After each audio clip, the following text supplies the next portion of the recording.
கரூருக்கு வந்த உண்மை கண்டறியும் பாஜக குழுவினர் கலவரம் ஏற்பட்ட மணிப்பூருக்கு செல்லாதது ஏன் என கரூர் சட்டமன்ற உறுப்பினரும் முன்னாள் அமைச்சருமான செந்தில் பாலாஜி கேள்வி எழுப்பியுள்ளார். கரூரில் செய்தியாளர்களுக்கு பேட்டியளித்த அவர், கரூருக்கு வந்த பாஜக உண்மை கண்டறியும் குழு மணிப்பூர், கும்பமேளா உயிரிழப்பு, பாலம் இடிந்து விழுந்த குஜராத் ஆகிய இடங்களுக்கு செல்லாதது ஏன் என கேள்வி எழுப்பினார்.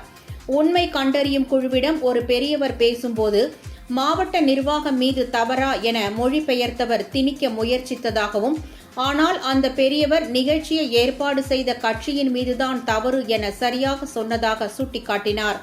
மேலும் அனைவரின் கருத்தையும் வரவேற்பதாகவும், அது சரியா தவறா என்பதை விசாரணை ஆணையம் முடிவெடுக்கும் எனவும் தெரிவித்தார்.